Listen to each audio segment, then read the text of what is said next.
We are live. Welcome back, everyone. Hey, Jess. Hello, how are you doing? I'm okay, thanks. I'm okay. Good. The Coin Bureau HQ has stopped being freezing cold, don't you think? This morning it was Baltic, guys. But now it's warmed up. We were all just sitting here, sort of putting layers on, weren't we? Blankets. Yeah. On our laps, like little grandmas. But you guys will be relieved to know that the temperature seems to be stabilizing here at Coin Bureau HQ. I know that's something that's been worrying all of you, but worry no longer. It's not an issue. Other than cold, how are you doing?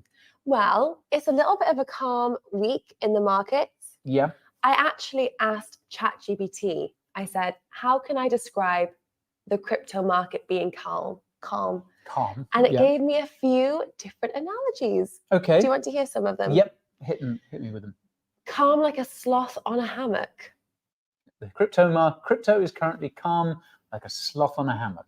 Yeah, that's not bad. Crypto is currently calm like a cucumber in a vegetable patch. I don't see it myself. Cucumber. Sorry, guys. It's been a long day. Crypto is currently calm like a turtle taking a leisurely stroll. Yes, I think they could. I think ChatGPT could have done better. A turtle having a nice gin and tonic or something. Well, to be honest, it was the free version of ChatGPT. Oh, okay. Maybe if I upgraded to the paid version, if any of you guys have it, let us know. Maybe test out the waters. Let us know what ChatGPT is saying, how it's describing crypto. You get what you pay for. You get what you pay for. It's true. Okay. Were there any others? And calm like a bear in hibernation, which I think is a little too bearish for the state we're in currently. Yeah, that would suggest that crypto that a bear market is about to wake up. Yeah, and I'm not going to fudge you guys like that. Yeah. I personally like a sloth on a hammock. He's taking a break, but he could easily get off the hammock and continue being slothful in some other way.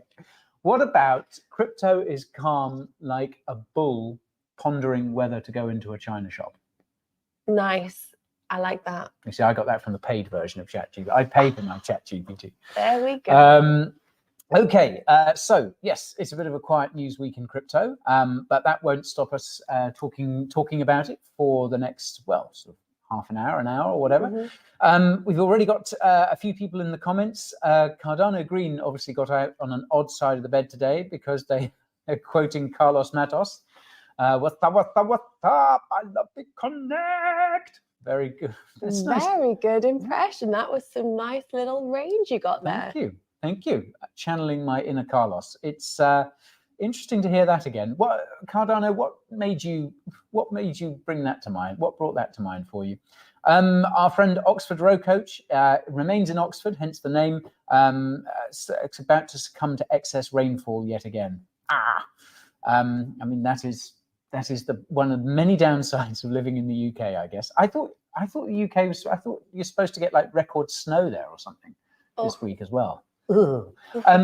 Another question I have to ask you, Jess, is your mum joining us for the live stream today? She's not going to be joining us for the live stream, but I have a surprise. No, I'm kidding. I'm kidding, guys. Lynn is, I don't know, actually. Mum, you didn't reply to my text message today, so maybe you are on the live stream. Lynn, what's going on? She joined last week and you gave her a shout out. Yeah. It was a great bit of television, actually, guys. You gave her a shout out. You didn't even know it was my mum. It was beautiful. One for the ages. Okay, Phil S, who is a Bristolian in Vietnam, says Chúc mừng năm mới. Chúc mừng năm moi, perhaps, which is apparently Happy Lunar New Year, which is in, I think, well, it's Chinese New Year, certainly in 3 days' time. Yes. I really took Phil on trust there, didn't I? Because I don't speak a word of Vietnamese, you'll be surprised to hear. I mean, that literally could have been anything. You could have said something quite rude. Could have said something extremely bad. We'll never know.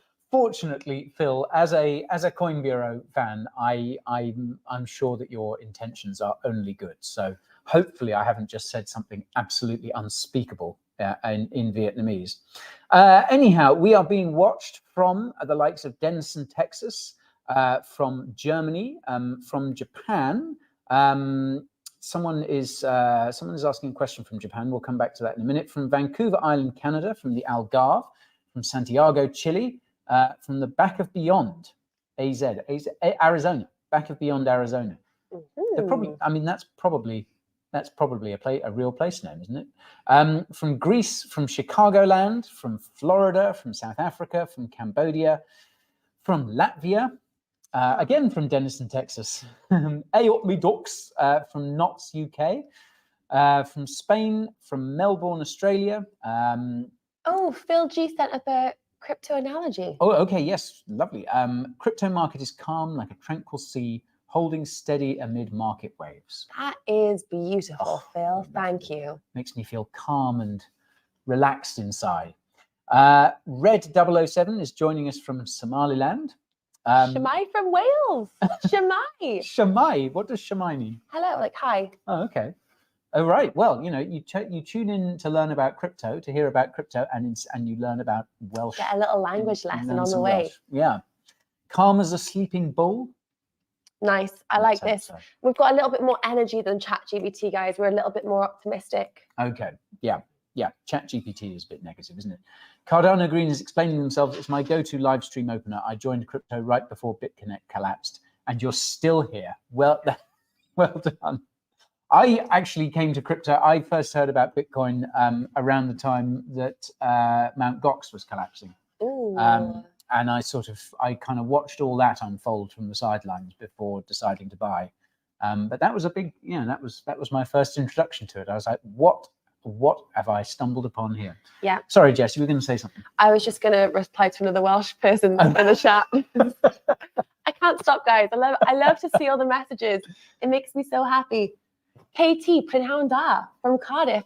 Diolch, KT. Prynhawn da to you too. Good afternoon. Okay. That's good. Again, I'm having to take you entirely on trust on this. I don't speak a word of Welsh, so I presume you guys aren't saying anything unspeakable. This is great. Shaggy from Virginia. You're welcome, sir. Thank you. Sunna88 from Jordan, from Big Island, Hawaii. Oh. The Hawaiian Island Tree Service, no less. Wow. Fantastic. Joseph from Singapore. Sweden, Western Australia, Lithuania, Chinese Wales on holiday, Sandbanks, UK, very posh, from Nigeria, from Poland, from Romania, from Indiana, from Yerevan, Armenia, from Arkansas, from Chile, from Hungary, from New Jersey, from Georgia, from Hawaii, from Lahore, from Slovenia, from Beaujolais, from Norway, from Baltimore, from Huddersfield, from Nigeria. Wow, that was actually quite fun to do. From Brunei, great. So I think we've ticked off every country and territory in the world once again. Have you ever seen the videos of the kids in US schools doing the states? Oh, there's Arkansas and Arizona. Oh yeah, there's a song, isn't it? There's one for the elements as well. Oh, the chemical elements. Next week, maybe we should try with a little bit of a beat. Yeah. See if we can get you rapping, or maybe cousin Barry could make a guest appearance. Your eyes are looking at me like, Jessica, please stop talking. Please don't invite Don't cousin Barry overpromise on the live stream. Sorry, now we have to do it. Emmanuel Moridis wants us to know that he is watching from Norway, or maybe he just wants us to say the word Norway because he's posted it several times. All right, Emmanuel, Norway, great, great to have you joining us from Norway. Okay, from Beaujolais as well. That's Beaujolais. They make nice wine in Beaujolais. Beaujolais Day. I feel the energy from the chat today, guys, and I'm really enjoying it. I think we needed this. We needed the group chat to come through. Andy B says, I speak a bit of Vietnamese, and I can't believe you just said that about Jess's mum. Oh, Andy, you're gonna have me anxious about this for now. Oxford Row Coach is booked to visit Cardiff in June. Does that warrant a Welsh response? Absolutely. I hope you have a great time. Make sure you go to Cardiff Castle. Okay. All right, don't miss it. I'm passionate, guys. You're going to be passionate about your hometown. Okay. I think they may want a Welsh response as well. Do you know what's Cardiff Castle in Welsh? Castell. Okay, so there's Cardiff Castell Cardiff. There we go. Anyone can speak this Welsh. There is the Red Castle. My Welsh in the group chat will know what I'm talking about, but I'm not going to say that on the live stream because in English it sounds very rude. But you all know. Oh, okay. Interesting. Okay, and still more people joining us from all over, from the Netherlands, from the Cayman Islands. My side hustle is a DJ. I want to see Cousin Barry rapping with Jessica and the Decks. Oh my word! I want to see that too. There was a video. I mean, there was a whole deals page inside of that. It's doing the rounds somewhere on the internet. And Frederic says, my family makes Beaujolais wine, 5th generation. Wow. Do you accept crypto? Okay, so people joining from all over the place, but I think otherwise people will have joined us think that we're just sort of reading out the names of places as fast as we can and speaking Welsh. And although that is a big part of what Coin Bureau is about, there is more to it than that. Yeah. So Jess, can you give us a rundown of what we're talking about on today's stream? Absolutely. I thought you would have never asked, guys. I was getting that way, didn't it? So the first thing that we have to touch on today is the Solana outage that happened yesterday. I think that has been the headlining news of the week. So we'll give you guys a little recap on what has exactly happened and dive into a little bit there. Also, we're touching up on the Ethereum Dencun upgrade and where we are currently. You guys also did a video that came out yesterday. Mm-hmm. We have some updates as well regarding the ETF and some general crypto news. Ronin as well has been a topic of conversation. Yeah. Lately too. Yeah. So we will be diving into that and some other little crypto snippets that we think you guys might have missed that are definitely worth a highlight. But let's jump into Solana. Yeah. I think we have to touch on that. That's the big story at the moment, isn't it? It is. And they almost had gone a full year without an outage. Almost. The last outage until yesterday was the 25th of February, 2023. They were doing so well. 330 days without an outage. Let's just say that Solana has had 11 outages to date, which is pretty concerning. Yeah. So there is some reliability issues there. The outage lasted yesterday for 5 hours in total. And the reasoning for the outage was the issue stemmed from a Solana improvement proposal and patch update.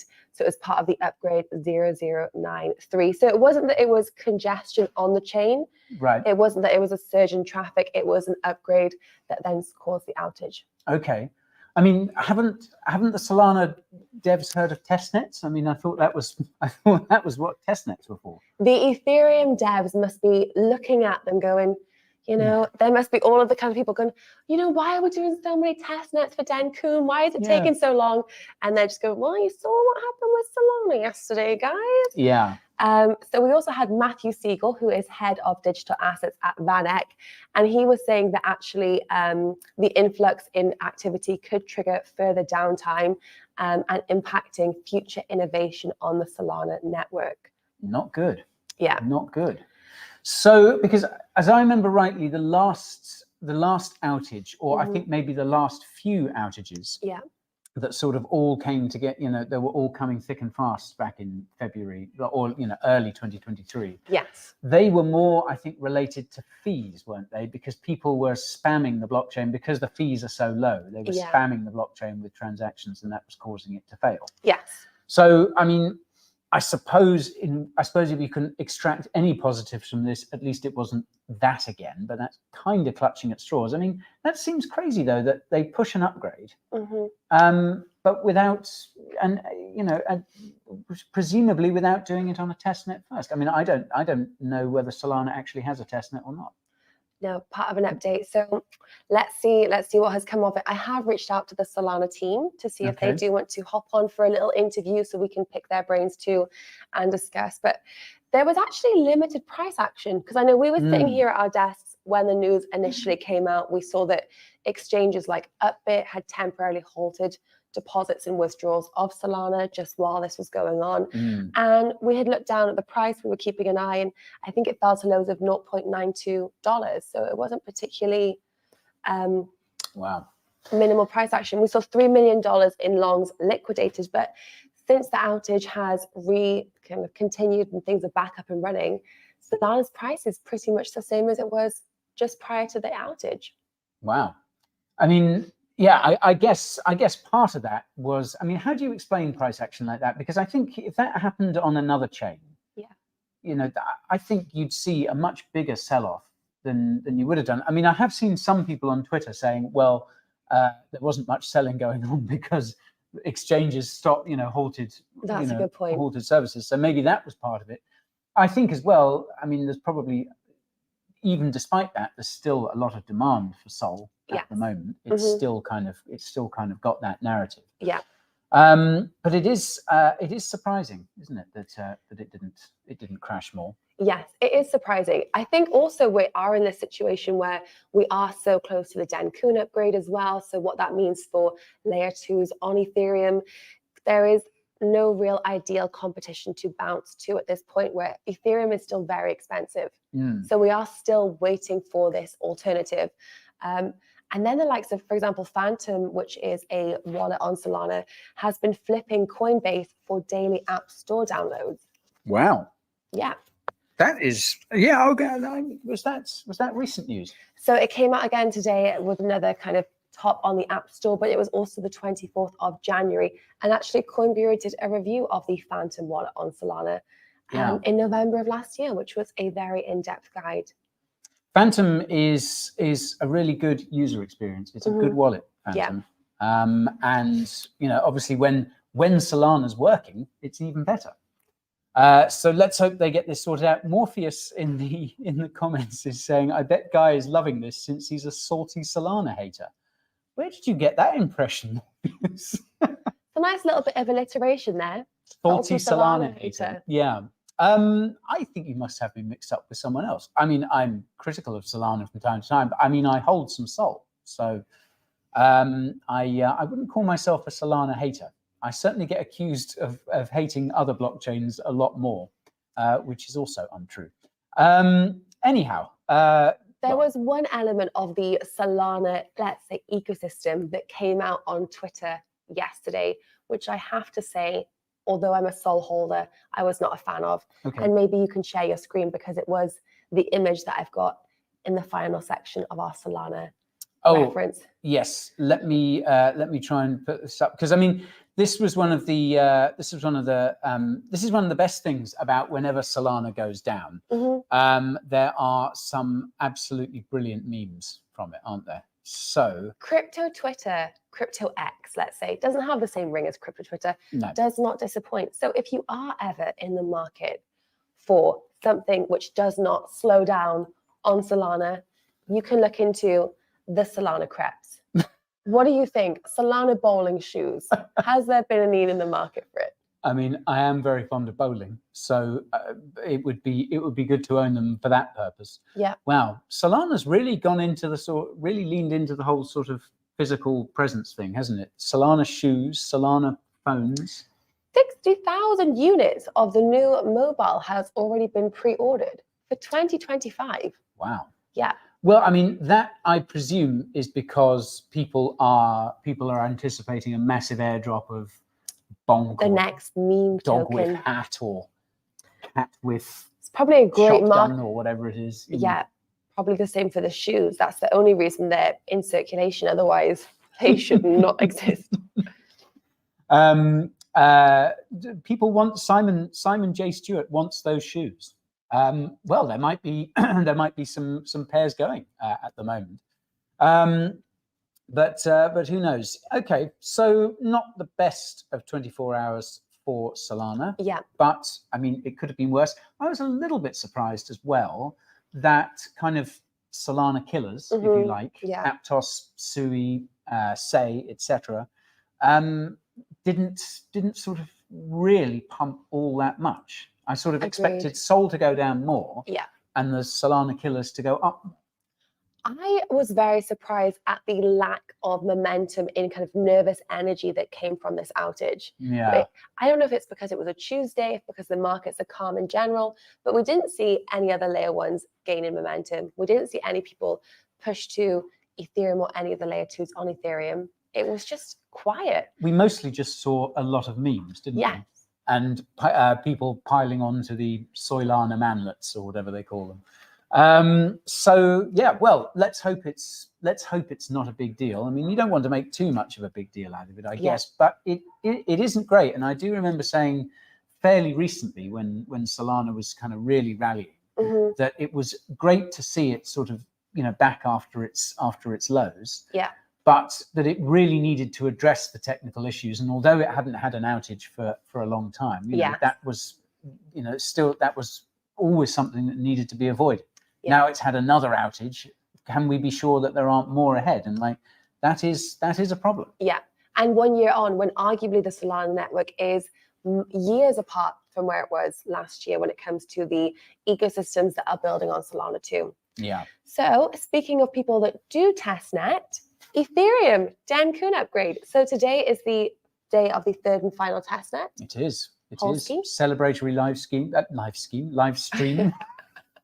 Celebratory live stream for Ethereum for Dencun's third testnet. So this is, as you say, Holsky, yes? Holsky, yes. And then is it tomorrow we will see the devs will announce a date for when to expect the mainnet to go underway? Yeah. I think tomorrow, assuming the Holsky deployment of Dencun goes to plan, and doesn't have any major issues, like was it Gurley that had some issues? Assuming it all goes well, then I think they do an ACDC, an all core devs call. Oh, basically nice. All the geeks in one meeting, and they'll decide on a date. So we could by tomorrow know the date for Dencun, which is obviously, if you've been paying any attention, Dencun is pretty big for Ethereum, and in particular for Ethereum's layer 2s as well. Yeah, up to 90% cheaper. It's going to be cheaper. It's going to be faster. It's going to be exciting. Yeah, and it's a big step towards the eventual goal of sharding for Ethereum. So we're not going to be in the realms of low gas fees on Ethereum itself just yet. Unfortunately, this is more a fix for gas fees, which, you know, let's face it, are already fairly low. Yeah. On its layer 2s. It's going, as Jess said, it's going to make them faster and cheaper. So it's good for layer 2s, but it's also going to be good for Ethereum as well.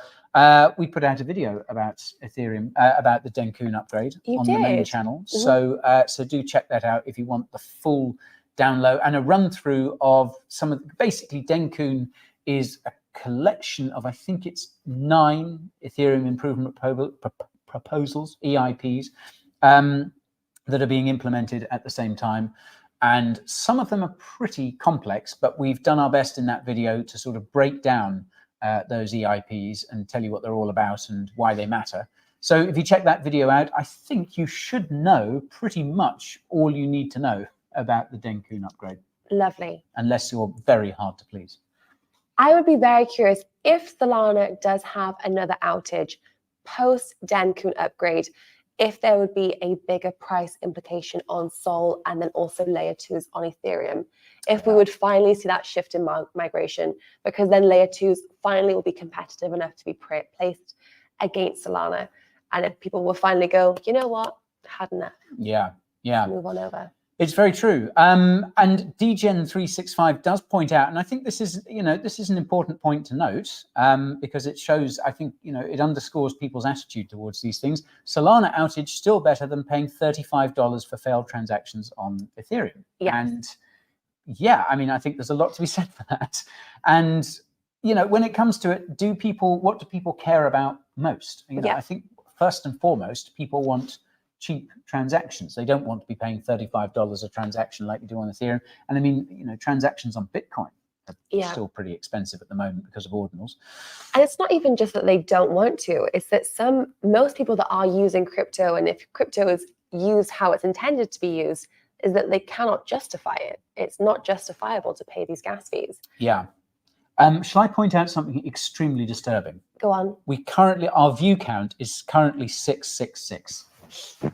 So can either someone new start 664? A couple of people have get them away with my little devil impression. Okay, we're back down to a non-number of the beast. Okay, Solana network or Solana not work? Emmanuel, you're having a good one today. I like that one. That's a good one. Yeah, and Not Meme points out very well. First and foremost, security, please. Absolutely. And that is where Ethereum wins the race, hands down. I think.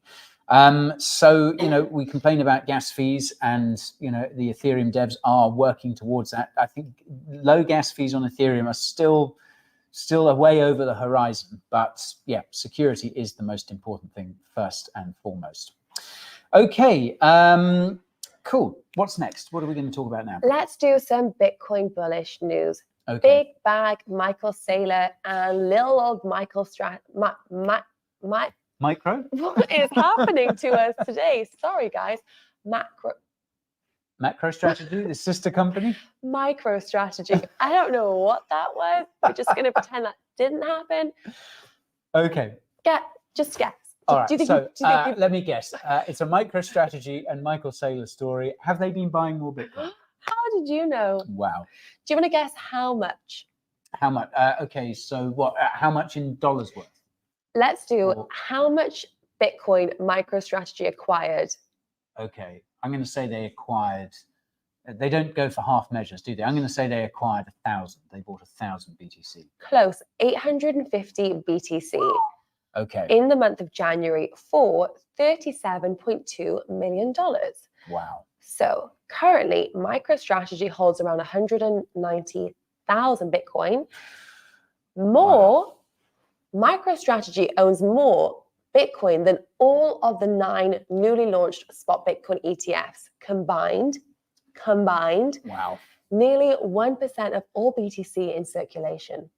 That's crazy. It's crazy. That's crazy. I mean, I think I've heard statistics like that before when it comes to MicroStrategy's Bitcoin, but it still kind of blows my mind a little bit that, you know. You know what I would really like is if at one point Michael just goes, you know what, guys, we don't need all this Bitcoin. It's for the people. Submit your name and we'll just send you a little bit. Send me your address and I'll send you some BTC. It'll work like that. Who knows? Maybe the year of the dragon, he's here just to redistribute the wealth. Maybe it's like a fun game he's playing. Yeah. Because it's just, you don't need that much. It's not all for you. You can't have it all, Michael. I wonder if he's got a target. I wonder if they're like sort of, well, we'll stop when we get to 200,000 or we'll stop when we get to 250,000 BTC. Right? No. What's it going to be, guys? What's it going to be? I kind of like, I don't really like these stories about MicroStrategy buying Bitcoin. I know it's bullish for Bitcoin. I know it results in more, you know, in the supply dwindling because it goes, you know, MicroStrategy locks it all up. Yeah. But I must say, like, I like the idea of Bitcoin sort of being more evenly distributed. I know that's a little bit of a bit utopian, perhaps, but no, it's absolutely not. It's why we're in this space. Michael, democratize Bitcoin, unless you're watching this stream, and then let's do an interview where we can talk about it. Why not come on the channel and talk about it, Michael? Yeah, it's I don't know. Like, I always prefer statistics when you see that, you know, wallets that hold sort of under 1 Bitcoin or just over 1 Bitcoin have been accumulating at record levels, which I think we saw, you know, we've seen sort of fairly recently, because that says to me that, you know, or new wallets or new Bitcoin wallets being created. You know, that shows to me that the supply is sort of being more evenly distributed throughout the world. Yeah. Maybe you or people in the comments can help with this one. So we have whales, which are obviously, you know, kind of the issuers of the Bitcoin ETFs, MicroStrategy. What are the medium and the small holders called? Are they like sharks and shrimps? Yeah, so shrimps, I think, are the smallest. Okay, Shrimps and they're less than a BTC. Yeah, below 1 BTC. Then I think it's crabs. I think Nick and I were talking about this on a recent Q&A. Shrimps, crabs, and then I think you move up into things like a shark. Yeah, I think there's a shark and a dolphin and a shark at one point. There might be like a tuna or a barracuda or something like that. A Bitcoin barracuda. Barracuda's cool. A Bitcoin tuna, not the same. Hey, babe, I'm a Bitcoin tuna. Okay. Think about That's great.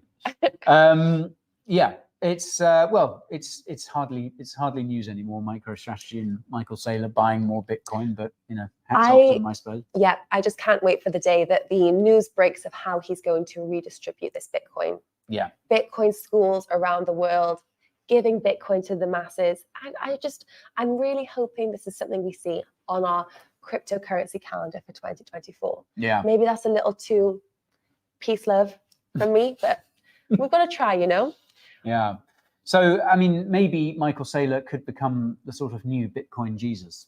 Yes. That was Roger Ver for a while, wasn't it? And I always hear stories about Roger Ver, like he literally you couldn't get in a taxi with him without him sort of talking to the driver about Bitcoin and having him set up a wallet. I met Roger Ver. He gave me some crypto and my whole camera crew. I've never seen my camera crew move so quickly. They just jumped at it. But he was redistributing his crypto. That was very important. People downloaded crypto wallets. People that were working as videographers in a cryptocurrency TV channel that had never bought crypto. Roger Ver comes on and goes, if you download your wallet, I'll give you some crypto right now. Never seen them move so fast. They all downloaded crypto wallets and they all got crypto. That's how you involve people. That's how you spread the word. So I would love to see Michael Saylor become a Bitcoin Jesus too. Yeah, maybe with the robes and everything. Maybe he could just sort of wander across the land, grow his hair a bit, and just go around sort of beeping, you know, scanning people's QR codes. Pavel says Bitcoin plankton. Maybe that's for like zero, you know, maybe that's for like $100 worth of sats. That's like a sats little. Yeah. Would you like to hear some more bullish Bitcoin news from the whales? Yep. From Bitcoin whales rather than the country. Yeah. From the whales, sorry, yes. From the whales. From the whales. Hit me. So BlackRock's spot Bitcoin ETF reached the top 0.2% of all ETFs so far this year. Wow. I know. Okay. So data from YChart show BlackRock's spot Bitcoin ETF is in the top 0.16% of ETFs trading in. Fidelity was also a top performer, the 8th across all ETF products. Now, what's interesting, a little fun fact for you all, is these ETF metrics started from the 1st of January. So all of these ETFs also had a head start, as the spot Bitcoin ETFs, as you guys know, only had 8 days of traded volume. Oh, the other ETFs had 8 days of traded volume because the spot Bitcoin ETFs launched on the 11th of January. Yeah. So pretty interesting investor appetite. Yeah. If I say so myself. Yeah, it's obviously it was out the inflows to those ETFs were largely offset for a long time by the outflows from Grayscale's ETF. But it looks like I think we're still seeing, you know, sort of straight days of consecutive days of inflows, and I do think it is going to be a fairly slow process. Yes. I don't think we're going to see, you know, huge amounts of money just flood in. In, you know, over the next few sort of days and weeks. I think it is going to be a gradual process, but a process nonetheless. Absolutely. And ARK Invest CEO Kathy Wood has said that Bitcoin is actually replacing gold as a value storing asset. And we've spoken about this a lot, Bitcoin as a store of value and safe haven asset. And she's saying that this situation will continue because of the economic uncertainty that we are seeing. And also now with Bitcoin ETFs, it's an easier, less frictional way to get into crypto, which we knew already. But now that we're 1 month underway of a spot Bitcoin ETF ecosystem, it's interesting to have that underlined, emphasized. Yeah. And I mean, speaking of, well, let's talk about some slightly bearish or some less good news, and that is Monero, XMR, getting delisted, and some other privacy coins as well. Although not all privacy coins. I think Zcash hasn't been delisted from Binance, but Binance certainly delisted XMR, the biggest and I would say best privacy coin out there. Yeah. Have they delisted it, or did they set the date delisting for the 20th of Feb? I think that's a good question. I'll have to check that. But either way, it's happening if it hasn't already happened. Yes. XMR dropped 34% on the back of the news. Yeah. This is a real shame. I mean, I know there's a lot of people in the Monero community were never too happy about the idea of people buying XMR on centralized exchanges anyway, and certainly keeping it on those centralized exchanges, because, you know, I think the term they used was sort of paper Monero, paper XMR.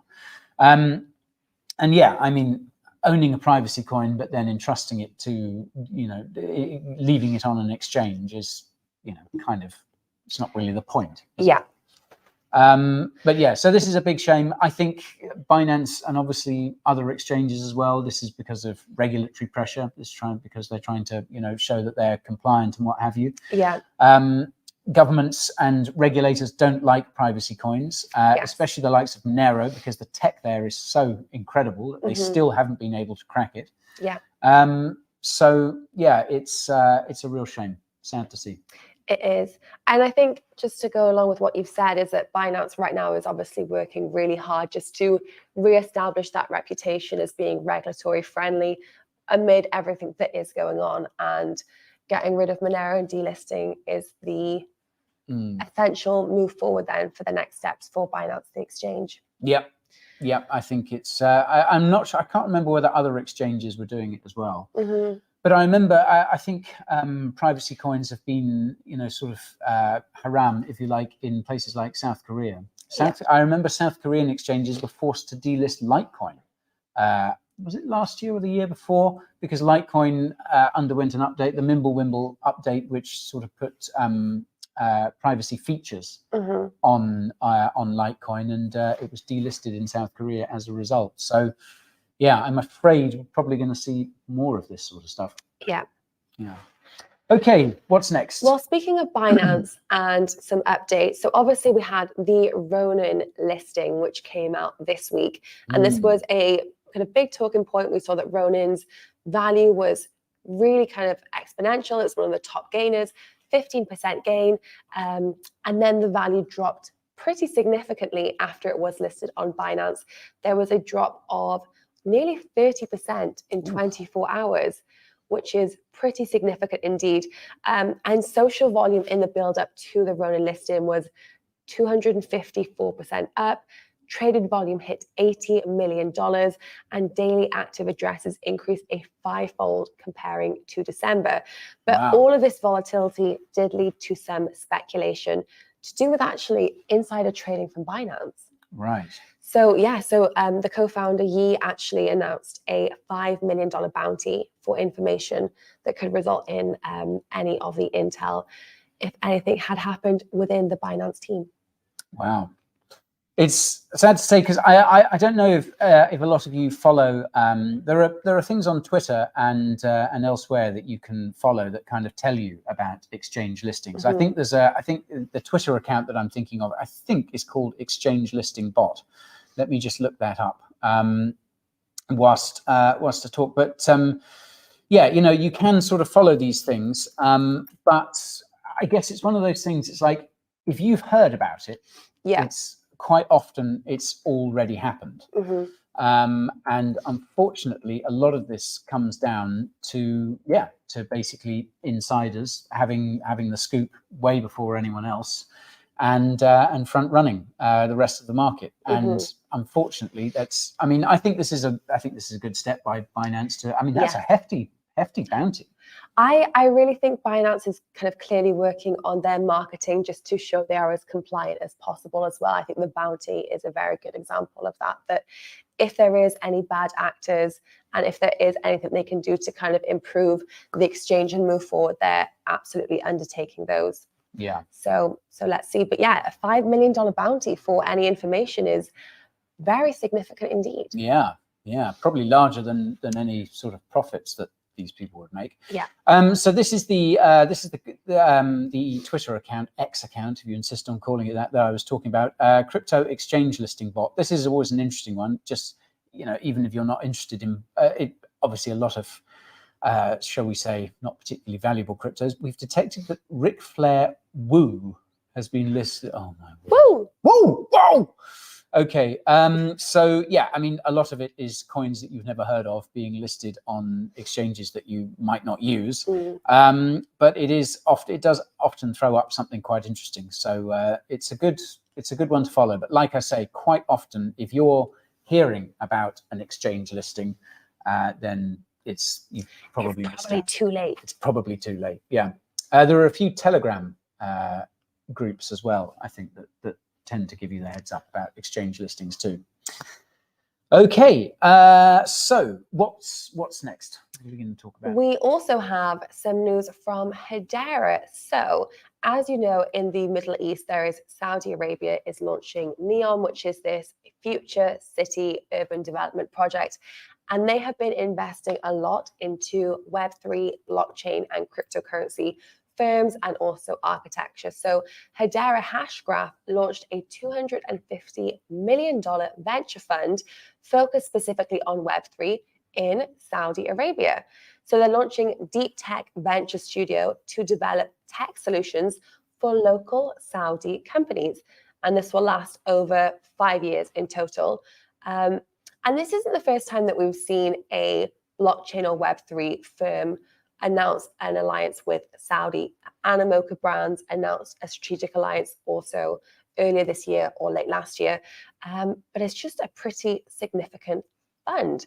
And we saw a 400% surge in HBAR's traded volume over the last 24 hours. And if you look at HBAR's chart and graph, you can see a big old candle when the news came out. Okay. So that's Saudi Arabia sort of getting further into Web3. Yes, absolutely. And also amplifying the knowledge that some of the larger, longer standing crypto companies have with educating some Saudi companies and getting them to up their Web3 blockchain game. Yeah. When was the last time, do you remember there was a period a while back, it might have been last year, when everyone was kind of getting excited about the Saudis? There was some rumor going around that the Saudis were going to come in, just basically just market buy everything, and pump everyone's bags. You mean they're not going to do that, guy?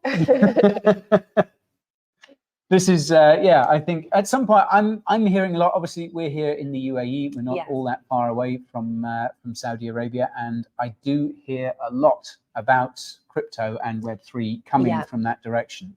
I haven't been over to Saudi Arabia yet myself to sort of see what it's like on the ground, but obviously it's a kind of fascinating place because it's changing an awful lot. Obviously, it's got absolutely tons of money that they're just throwing around. And yeah, from what I hear, from what we've just been talking about, they are certainly interested in crypto and Web3. Yeah, and this NEOM urban development they're building, that looks pretty fascinating. I know they have Leap conference taking place in Saudi in March, which is a lot of the kind of blockchain, Web3, and then just tech minds too. So it's quite interesting to see the appetite, aggressive appetite from them giving money and putting investments into blockchain firms. Yeah, good to see. Okay, Kenneth points out, TIA soared after it was listed on Coinbase, but JTO didn't perform as well upon its being listing there. Yeah, it's interesting sometimes, isn't it? It's sometimes, I think we did a video about this way back, the Coinbase pump. And obviously, the fact that Coinbase, I think, is the sort of retail exchange of choice for many people. So the idea of a crypto becoming available through there is, it should, in theory, pump its price because it becomes available to more people. But I think sometimes if the tokenomics aren't right, or if you've got sort of selling behind the scenes by the team, no amount of it would take way more buying pressure than even Coinbase can sort of bring to offset the dump if people are selling behind the scenes, either the team or early investors or whoever it is. Danish Ahmed is saying, "Hey Guy, I'm from India. Can you tell me how to become a CMC, I presume you mean CBC, Coin Bureau Club member, or when will Coin Bureau Club membership be available for citizens of India?" Danish, we are working on it. We have to apply for VAT in India, and that is not easy. It takes a very long time.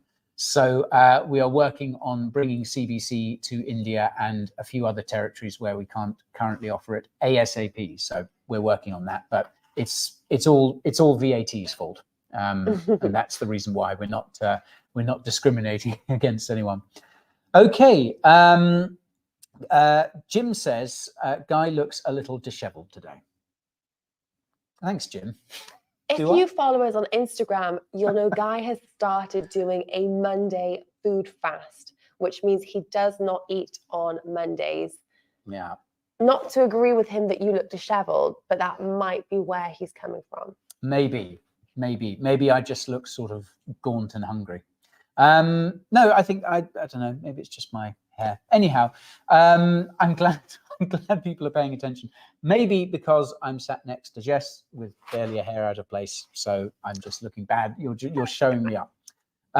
Okay, was there anything else on the list for today? Yes. So one other final little fun fact: Aave stablecoin has finally pegged to $1. Yay! After 6 months, it was trading below $1. Stani has said it was a long journey for the Aave community, 6 months, and the over-collateralized GHO, which is the ticker for Aave stablecoin, is now finally at its peg. Well, that's certainly good news. Let's see if it can stay there. That's the question. Yeah. It's not if it hits the $1, it's if it stays at the $1. Yeah, and that means not going below or above, I guess, as well. Yeah, you gotta underline the technicalities here. You know, you gotta peg, cap it, guys. Yeah, walk that line. Oh, markets are looking a little green across the board. Oh goodness. Well, that must be the Coin Bureau Clips live stream pump. Yeah. Famous for pumping the markets, this live stream. I think if you look back over the statistics, every Wednesday around this time, you always see a spike. Okay, right. I think Cardboard Giraffe says always second best. Sorry, guy. Jim says, hee, no offense, much love. Thank you, Jim. None taken. I've been called a lot worse than disheveled in my time, quite often by members of my own family. So yeah, I take it in my stride. Okay, so I think that's about it for today, right? I think that is about it for today. Okay. Let's see what happens next week. What interesting news comes up. Yeah, let's hope next week is more interesting in terms of, you know, news and goings on, but in, you know, a sort of more positive way. So let's hope, rather than a big blockchain having an outage or something like that. Yes. You know, maybe some sort of better news on that front. Some good news, but some exciting news. Is that too much to ask for, crypto gods? I don't think so. I don't think so. All right. Oh, I'm the boss is from. It says hello from Gary Gensler's basement. You're still there. Yeah, still there. We've got to sort this out, really. Red 007 also asked a good question earlier. I saved this one. Where is that guy who joins us from North Korea? Oh yeah. I haven't seen our North Korean friend in the comments chat today. I haven't seen Red Panda Pie either. No. What's going on? Are you guys all right? Is Red Panda Pie in North Korea as well? Yeah, let us know. It would be good to see you guys back. All right, cool. Well, that's it for today. We'll be back next week, same time. Thank you, guys. Take it easy. Okay, let me end there.